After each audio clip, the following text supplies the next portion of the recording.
সূরাতুল মুলক যে ব্যক্তি রাতের বেলা তেলাওয়াত করবে, কোন সূরা ভাই? তাবারাকাল্লাযী বিয়াদিহিল মুলক ওয়া হুয়া আলা কুল্লি শাইইন কাদির। এই সূরা যে ব্যক্তি রাতের বেলা করে তেলাওয়াত করবে ইনশাআল্লাহ সূরা মুলক কবরে তার সাথে থাকবে এবং কবর আযাব থেকে সূরা মুলক তাকে বাঁচাবে ইনশাআল্লাহ। আমি বুঝাচ্ছি যে কি অবস্থাটা হবে। এবার দুজন ফেরেশতা মাথার দিক থেকে আসবেন, আসতে চাইবেন, সালাত বলবে এখান দিয়ে আসা যাবে না, এদিক দিয়ে আসা যাবে না। ডান দিক দিয়ে আসতে চাইবেন, এদিক দিয়ে আসা যাবে না। বাম দিক দিয়ে আসতে চাইবেন, যাকাত বলবে এদিক দিয়ে আসা যাবে না। পায়ের দিক দিয়ে আসতে চাইবেন, আমলগুলো বলবে এদিক দিয়ে আসা যাবে না। তখন যাই হোক তারা আসবেন। এটা তাদের এটা কথা কি? এটা কথাটা হচ্ছে যে সালাতের গুরুত্ব, সে সালাত আদায় করেছে, সে আমার হক আদায় করেছে, আমি তার পক্ষে আছি, এটা পক্ষে বুঝাচ্ছে। রোজা বলবে আমি ওর পক্ষে আছি, তাকে আপনি কোনো শাস্তি দিবেন না, আমি তার পক্ষে আছি। আপনারা দুজন তাকে শাস্তি দিবেন না, আমি যাকাত তার পক্ষে আছি, এটা পক্ষে থাকার কথা। তারপরেও তারা আসবেন, চোখগুলো হবে নীল এবং কালো, নীলাভ চোখের কালো। মুনকার নাকি উঠে বসিয়ে দেওয়া হবে। এবার তিনটা প্রশ্ন। প্রথমে প্রশ্ন হচ্ছে কি, মান রব, তোমার রব কে? তখন মুমিন বান্দা বুক ফুলিয়ে বলবে রব্বি আল্লাহ, আমার রব কে? আল্লাহ। পৃথিবীতে যে ব্যক্তি আল্লাহর সাথে শিরিক করে নাই, আল্লাহর তাওহীদের উপর থেকেছে এবং তার উপরে মৃত্যুবরণ করেছে, ইনশাআল্লাহ সে ব্যক্তি এর উত্তর নির্দ্বিধায় দিতে পারবে ইনশাআল্লাহ। আর দুনিয়াতে যে বা যারাই আল্লাহর সাথে শিরিক করবে, আল্লাহর সাথে শিরকের পাবে লিপ্ত হবে, ওই অবস্থায় মারা যাবে, তাওহীদের উপর থাকবে না, কোশ্চিন কালেও মান রব্বুক উত্তর দিতে পারবে না। তারপরে প্রশ্ন হয়ে যাবে বা দিনুক, তোমার দিন কি ছিল? মুমিন বান্দা উত্তর দিবে কি, দীনি আল ইসলাম, আমার দিন ছিল ইসলাম। এখানে শুনে রাখেন, পৃথিবীতে যারা ইসলামকে পরিপূর্ণরূপে পালন করবে তারাই এই উত্তর দিতে পারবে ইনশাআল্লাহ। যারা ইসলামকে ঠাট্টা বিদ্রুপের হাসি তামাশার পাত্র বানিয়েছে, মন চাইলে কিছু করি, মন চাইলে কিছু করি না, সহজগুলো একটু আমল করি, বাকি কিছুর আমল ধারি না, হ্যাঁ, নামাজ পড়ি, সুদ ছাড়তে পারি না, ঠিক আছে, বছর বছর ওমরা করি, এদিকে ঘুষ দুর্নীতি ছাড়তে পারি না, ইসলামকে ঠাট্টা তামাশার পাত্র বানিয়েছে, এরা কোশ্চিন কালে উত্তর দিতে পারবে না। মা দিনুক, দিনে পরিপূর্ণরূপে ইসলামে প্রবেশ করতে বলেছেন আল্লাহ রাব্বুল আলামিন। যারা পরিপূর্ণরূপে ইসলামে প্রবেশ করবে এবং ইসলামের প্রতিটা মৌলিক বিধান মেনে চলবে, ইনশাআল্লাহ তারা এর উত্তর দিতে পারবে। এরপরে আসবে তৃতীয় প্রশ্ন। নবী সাল্লাল্লাহু আলাইহি ওয়াসাল্লামকে দেখানো হবে, যখন দেখানো হবে তখন সূর্য যখন ডুবে যায়, যে দৃশ্যটা আমরা দেখতে পারি না, ওই দৃশ্যটা ভেসে উঠবে এবং মুমিন বান্দা অস্থির হয়ে যাবে, বলবে আমাকে ছেড়ে দাও, আমি নামাজ পড়বো। সুবহানাল্লাহ। কারণ তার কাছে মনে হবে যে আসরের ওয়াক্ত হয়ে গেছে, আসরের ওয়াক্ত হয়ে গেছে, আসরের ওয়াক্ত চলে যাচ্ছে, আমাকে নামাজ পড়তে হবে। চিন্তা করেছেন? ওই যে একটা হাদিস আছে না, যে 7 শ্রেণীর মানুষকে আল্লাহ রাব্বুল আলামিন আরশের ছায়া দিবেন, তার মধ্যে এক শ্রেণীর মানুষকে যার অন্তর মসজিদের সাথে ঝুলে থাকে, তার মন মসজিদের সাথে ঝুলে ছিল, এই সূর্য ডুবে গেল বলে আমাকে ছেড়ে দাও, আমি নামাজ পড়তে যাব। তখন ফেরেশতারা বলবেন তোমাকে নামাজ পড়তে দেয়া হবে, তবে তার আগে তুমি এর উত্তর দাও। কি উত্তর? এই ব্যক্তির দিকে তাকাও। তখন নবী সাল্লাল্লাহু আলাইহি ওয়াসাল্লামকে দেখানো হবে, সাল্লাল্লাহু আলাইহি ওয়াসাল্লাম দরুদ পড়বেন, বলা হবে যে এই ব্যক্তির সম্পর্কে তোমার কি ধারণা? মান হাযা রাজুল বুইসা ফীকুম, এই ব্যক্তি কে, যাকে তোমাদের কাছে পাঠানো হয়েছিল? মুমিন ব্যক্তি নির্দ্বিধায় বলে দিবে যে তিনি হচ্ছেন আমার নবী মুহাম্মদুর রাসূলুল্লাহ সাল্লাল্লাহু আলাইহি ওয়াসাল্লাম। দেখুন, পৃথিবীতে যে বা যারাই নবী সাল্লাল্লাহু আলাইহি ওয়াসাল্লামের সুন্নতের উপর আমল করবে, ইনশাআল্লাহ সে তার উত্তর দিতে পারবে। দুনিয়াতে যারা নবীর সুন্নতের 5 পয়সা পরোয়া করছে না, তার আদর্শের 5 পয়সা দাম দিচ্ছে না, তারা কোশ্চিন কালে উত্তর দিতে পারবে। নাম হতে পারে আব্দুর রহমান, আব্দুর রহিম, নবীর সুন্নতের ধার ধারে না, তারা উত্তর দিতে পারবে তরিকা অনুযায়ী ইনশাআল্লাহ। আল্লাহ পাক তৌফিক এনায়েত করুন, আমিন। এবার ফেরেশতা দুজন জিজ্ঞাসা করবেন অবাক হয়ে যে তুমি কিভাবে এটা জানলে, তুমি কিভাবে এই 3টা প্রশ্নের উত্তর দিতে পারলে? কারণ বেশিরভাগ মানুষ তো উত্তর দিতে পারবে না, বেশিরভাগ মানুষই এই উত্তর দিতে পারবে না। কারণ কিয়ামতের মাঠে 1999 জন মানুষ জাহান্নামে যাবে, নাউজুবিল্লাহ। তো এটা কঠিন পরীক্ষা। আল্লাহ রাসূল সাল্লাল্লাহু আলাইহি ওয়াসাল্লাম বলেছেন যে নিশ্চয়ই তোমাদেরকে এখানে পরীক্ষায় ফেলা হবে, আর তোমরা যদি এই পরীক্ষা জেনে তোমাদের মৃতদেরকে দাফন করা থেকে বিরত না থাকতে, তাহলে আমি তোমাদেরকে শুনিয়ে দিতাম কবরে কেমন পরীক্ষা হয়। মানে যদি আমরা শুনতে পারতাম যে কবরে কেমন পরীক্ষা হয়, আমরা ভয়ে আমাদের মৃতদেরকে দাফন পর্যন্ত করতাম। এটা নবীজি বলছেন সাল্লাল্লাহু আলাইহি ওয়াসাল্লাম। তাকে জিজ্ঞাসা করা হবে যে তুমি কিভাবে জানলে এটা? বেশিরভাগ মানুষ তো পারে না উত্তর দিতে। তখন সেই ব্যক্তি বলে বসবে, সেই ব্যক্তি বলবে যে করাতু কিতাব আল্লাহ, আমি আল্লাহর কিতাব এই কোরআন পড়েছি। মুমিন বলবে আমি আল্লাহর কোরআন পড়েছি, ফাআমানতু বিহি, আমি এর উপর ঈমান এনেছিলাম, ওয়া সাদ্দাকতু, এবং সত্যায়ন করেছিলাম। সুবহানাল্লাহ। অতএব দুনিয়াতে যারা দ্বীনের জ্ঞান অর্জন করছে না, কোরআন পড়ছে না, হাদিস পড়ছে না, পড়াশোনার চেষ্টা করছে না, জানার চেষ্টা করছে না, কবরে পাওয়ার পর ডিফিকাল্ট আছে। এটা একটা অন্যতম প্রশ্ন। আমরা কিন্তু মনে করি 3টা প্রশ্ন হচ্ছে, আসলে প্রশ্ন হচ্ছে কয়টা? 4টা। 3টার পরে আরো একটা এক্সট্রা। কিভাবে জানলে? তখন উত্তর দিচ্ছে আমি আল্লাহর কিতাব পড়েছি, ঈমান এনেছি, সত্যায়ন করেছি। সুবহানাল্লাহ। নবী সাল্লাল্লাহু আলাইহি ওয়াসাল্লাম হাদিসের পরের অংশে বলছেন যে যখন কাফের বান্দাকে উঠানো হবে, তখন ডানেও কিছু নাই, বামেও কিছু নাই, সামনে পিছনে কিচ্ছু নাই। মাথার দিক থেকে ফেরেশতারা চলে আসবেন, উঠিয়ে বসানো হবে, প্রশ্ন করা হবে কে তোমার রব? একটাই উত্তর, লা আদরি, আমি জানি না। নাউযুবিল্লাহ। কি তোমার দিন? লা আদরি, আমি জানি না। এই যে আল্লাহর তো খবর নাই, আল্লাহ পাকের বিধান মেনে চলার কোনো খবরই নাই, পরোয়াই নাই। সে জানবে কিভাবে ইসলাম কি জিনিস? সে জানবে কিভাবে আল্লাহ কি জিনিস? ও তো আল্লাহকে চিনেই না। দিব্যি বলে বেড়াচ্ছে মহাবিশ্ব সৃষ্টি হয়েছে বিগ ব্যাং থেকে, আল্লাহ বলে কেউ নাই। মানুষ সৃষ্টি হয়েছে বান্দর থেকে, নাউযুবিল্লাহ। ওই যে ডারউইনের মতবাদ, কি থিওরি অফ এভলিউশন নাকি? হ্যাঁ, তাই তো মনে হয়। অনেকদিন আগে পড়ছি ভাই, ভুলে গেছি। তো যাই হোক, মানুষ তো আল্লাহকে চিনছে না। এখনো মানুষ মনে করছে যে আল্লাহ বলতে কেউ নাই, এবং এই মুক্ত চিন্তার নামে, বাক স্বাধীনতার নামে নাস্তিকতার যে চর্চাটা বেড়েছে বাংলায়, এটা আশঙ্কাজনক। বড় বড় বিশ্ববিদ্যালয় থেকে পড়ে আসছে, অনেক সময় দেখলাম বড় বিশ্ববিদ্যালয়ের প্রফেসর, সে বলছে যে মহাবিশ্ব বিগ ব্যাং দিয়ে সৃষ্টি হয়েছে, সৃষ্টিকর্তা নাই এখানে। তো মুসলিম বিজ্ঞানীর একটা কথা বলতেন যে মানুষ বিজ্ঞান সম্পর্কে অল্প জানলে নাস্তিক হয়ে যায়, আর অনেক গভীর জ্ঞান অর্জন করলে আল্লাহর কাছে আত্মসমর্পণ করে। খেয়াল করে দেখবেন, ডক্টর, ইঞ্জিনিয়ার যারা বড় বড় লেভেলে চলে গেছেন, অনেক সিনিয়র, তারা কিন্তু বেশিরভাগ নামাজি দেখবেন, নামাজ পড়ে, দান সদকা করে, সমাজ কল্যাণমূলক কাজ করে। তারা কিন্তু রোগীর সেবা করতে গেলেও বলে যে নামাজ পড়িয়েন, রোজা রাখিয়েন, তারা কিন্তু বলে। অনেক ডক্টর আমি দেখেছি এমন, যারা যত বেশি গবেষণা করে তারা তত বেশি আস্তিক হয়ে যায়, আর টুটাফাটা গবেষণা করলে নাস্তিক হয়ে যাবে।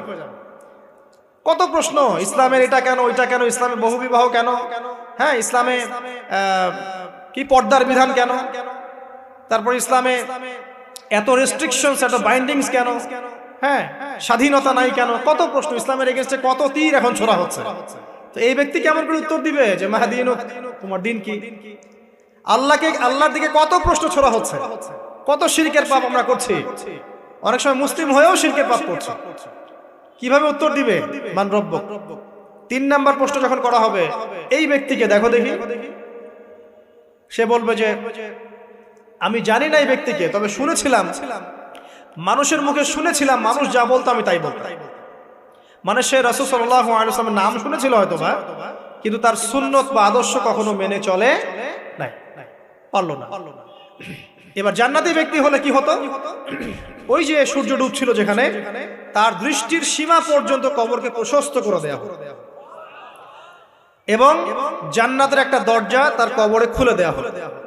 এটা কিভাবে করা হবে সেটা আল্লাহ পাক জানেন, এটার ব্যাখ্যা করার জ্ঞান আল্লাহ আমাদেরকে দেন নাই। যেই মানুষের ক্ষুদ্র জ্ঞানে মানুষ ব্যাকটেরিয়া, ভাইরাস নিয়ে গবেষণা করতে হিমশিম খেয়ে যায়, সে মহাবিশ্বের স্রষ্টা নিয়ে কিভাবে গবেষণা করবে? আল্লাহ পাকের অসীম জ্ঞানের সামনে আমার জ্ঞান কি? খুবই ক্ষুদ্র। একটা হাদিসে এসেছে বুখারী শরীফের মধ্যে, যে একটা মহাসমুদ্রের মধ্যে যদি একটা পাখি 1 ফোঁটা পানি উঠিয়ে নিয়ে যায়, ওই 1 ফোঁটা পানি হচ্ছে মহাবিশ্বের জ্ঞান, আর বাকি পুরো মহাসাগর হচ্ছে আল্লাহ পাকের জ্ঞান। তো আমরা এই ক্ষুদ্র জ্ঞানের মানুষ হয়ে আল্লাহর জ্ঞানকে কেমন করে পেনিট্রেট করতে পারি? তো আল্লাহ পাক জান্নাতের দরজাগুলো খুলে দিবেন, একটা দরজা খুলে দিবেন, সেখান থেকে বাতাস আসবে, সে জান্নাতের নাজ নিয়ামত উপভোগ করতে থাকবে এবং তার রূহটাকে সবুজ রঙের পাখির আকৃতিতে জান্নাতে রেখে দেওয়া হবে। ইল্লিন মানেই ওখানে জান্নাতের নিয়ামত সে পাবে। এটাকে বলা হয় দারুল বারজাখ বা বারজাখের জীবন। জীবন অনেকগুলো, একটা ছিল রুহের জগৎ। রুহের জগতে আমরা সবাই ছিলাম। শোনেন, রুহের জগতে যার সাথে যার বন্ধুত্ব ভালোবাসা গভীর ছিল, দুনিয়াতে তার সাথে তার ভালোবাসা বেশি। এটা হয়তো জানেন না, জানতেন হাদিসটা? রুহের জগতে যদি কখনো আপনার সাথে আমার দেখা হয়ে থাকে, দুনিয়াতে আপনার সাথে আমার দেখা হবে ইনশাআল্লাহ। রুহের জগতে যদি আপনার আমার মধ্যে ঘনিষ্ঠ ভালোবাসা থেকে থাকে, এখানেও ভালোবাসা হয়ে যাবে ইনশাআল্লাহ। এটা বলে আমি আবার তোমাদের বয়ফ্রেন্ড গার্লফ্রেন্ড ভালোবাসা বুঝাই নাই, ওই ভালোবাসার কথা বলি না। আবার রুহের জগতে বিদ্বেষ, এখানেও দেখবেন বিদ্বেষ।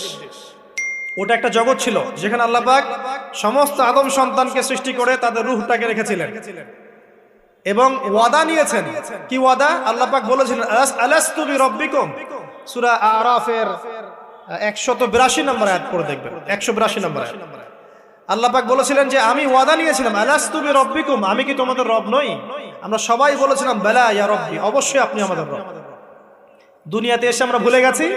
এই ভুলে যাওয়াটা মনে করায় দেওয়ার জন্যই আল্লাহ পাক আসমানে কিতাব নাজিল করেন, নবী রাসূল পাঠান, আমাদের কান পর্যন্ত ইসলামের দাওয়াত পৌঁছে দেন, যাতে আমরা মনে করতে পারি।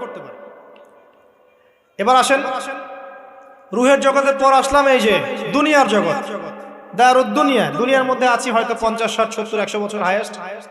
এরপর যাবে দারুল বারজাখ, বারজাখের জগৎ। পাপী ব্যক্তি হলে জাহান্নামের দরজা খুলে দেওয়া হবে আর জাহান্নামের সে আযাব ভোগ করতে থাকবে, এবং পুণ্যবান ব্যক্তি হলে জান্নাতের দরজা খুলে দেওয়া হবে এবং এর নাজ নেয়ামত সে ভোগ করতে থাকবে। তখন তাকে বলা হবে এটা জান্নাতের সেই জায়গা যেখানে তুমি থাকবে। এটা দেখার সাথে সাথে, শোনার সাথে সাথে তার যে খুশি উৎফুল্লতা আরো অনেক বেড়ে যাবে। এবং সে কি করবে জানেন? সে পৃথিবীতে ফিরে আসতে চাইবে। সে বলবে আমাকে আমার পরিবার বর্গকে জানাতে দেন, আমাকে আমার পরিবার বর্গকে জানাতে দেন যে আমি ভালো আছি। তখন ফেরেশতারা তাকে বলবেন যে এটা সম্ভব না, তোমার এবং তাদের মাঝে দারুল বারজাখ আছে, তুমি এটা ভেদ করে যেতে পারবে না। তখন তার আত্মাটাকে ইল্লিনে দেওয়া হবে, একটা সবুজ পাখির আকৃতিতে জান্নাতে ঘুরে বেড়াবে।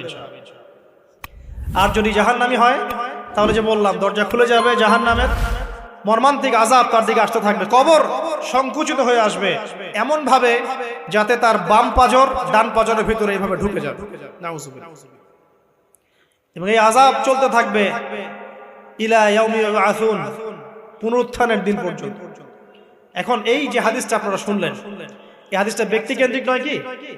এখানে তিনটা বিষয় আপনাকে ফোকাস করতে হবে আমাদেরকে। এক, তাওহীদ, আল্লাহ পাকের তাওহীদ। দুই, রিসালাত, রাসূলুল্লাহ সাল্লাল্লাহু আলাইহি ওয়াসাল্লামের রিসালাত। এবং আখিরাত, পরকাল। এই তিনটা বিষয় খুব স্বল্প কথায় বলছি। দেখুন, তাওহীদ কি? আল্লাহ পাকের একত্ববাদ। এক আল্লাহকে আপনি সৃষ্টিকর্তা মানবেন, রিজিক দাতা মানবেন, পালন কর্তা মানবেন, সন্তান দাতা, ভালো মন্দের মালিক, সমস্ত কিছুর মালিক কে? আল্লাহ। আল্লাহ আল্লাহ আমাকে বাঁচিয়ে রেখেছেন, আল্লাহ আমাকে মৃত্যু দিবেন, আল্লাহ আমাকে রিজিক দেন, আল্লাহ আমাকে সন্তান দিবেন, আল্লাহ আমার ভালোর মালিক, আল্লাহ মন্দের মালিক, আল্লাহ সমস্ত কিছুর মালিক। এই কনসেপ্ট পরিষ্কার থাকবে, লা ইলাহা ইল্লাল্লাহ পরিষ্কার থাকবে। সমস্ত বিষয় কার পক্ষ থেকে? আল্লাহর পক্ষ থেকে। তাওহীদ, শর্ট সংক্ষিপ্ত কথায় বললাম তাওহীদ। এর মধ্যে তিনটা ক্লাসিফিকেশন আছে: রুবুবিয়্যাত, উলুহিয়্যাত, আসমা ও সিফাত। এটা আপনারা কিতাবুত তাওহীদ বই থেকে পড়ে নিন। সংক্ষেপে বলে দেই, রুবুবিয়্যাত আল্লাহ পাকের সমস্ত বিষয়গুলো তার দিকে সম্বন্ধ করা, সৃষ্টিকর্তা, পালনকর্তা, রিজিক দাতা সবকে আল্লাহ। উলুহিয়্যাত কি? দুনিয়াতে এসেছি আল্লাহ পাকেরই দাসত্ব করতে হবে, অন্য কারো দাসত্ব চলবে না। তাওহীদ উলুহিয়্যাত। আসমা ও সিফাত কি? আসমা সিফাত মানে হচ্ছে আল্লাহ পাকের নাম গুণাবলীগুলো আছে। আল্লাহ পাক রহমান, আল্লাহ পাক রহিম, আল্লাহ পাক রাজ্জাক, হ্যাঁ, আল্লাহ পাক গফুর, আল্লাহ পাক শদীদুল ইকাব। সমস্ত গুণাবলী কার? আল্লাহ। এই হলো আসমা ও সিফাত। আল্লাহ পাক যেমন, আল্লাহ পাক তেমন, আল্লাহ পাক নিজের মতো, কারোর সাথে তুলনীয় নন। হুয়াল্লাহু আহাদ, একক। আল্লাহুস সামাদ, তিনি অমুখাপেক্ষী। লাম ইয়ালিদ ওয়া লাম ইউলাদ, তিনি জন্ম দেননি, জন্মিতও নন। ওয়া লাম ইয়াকুল লাহু কুফুয়ান আহাদ, তার সমতুল্য আর কিছুই নাই। আল্লাহ থেকে সবকিছু হয়, এটাই হলো তাওহীদ। এখন এর অপোজিশন কি? শিরক। তাওহীদের বিরুদ্ধে গেলে কি হয়ে যাবে? শিরক। কেউ যদি মনে করে যে আল্লাহ ছাড়া কেউ আমাকে জীবন দিতে পারে, আল্লাহ ছাড়া কেউ আমাকে মারতে পারে, আল্লাহ ছাড়া কেউ আমাকে রিজিক দিতে পারে, অথবা আল্লাহ ছাড়া কেউ সন্তান দিতে পারে, আল্লাহ ছাড়া অন্য কারো কাছে কেউ যদি দোয়া করে, আল্লাহ ছাড়া অন্য কারো জন্য নজর মানত করে, আল্লাহ ছাড়া অন্য কারোর নামে কসম খায়, আল্লাহর হালালকে হারাম করে দেয়, আল্লাহর হারামকে হালাল করে নেয়, ঠিক আছে?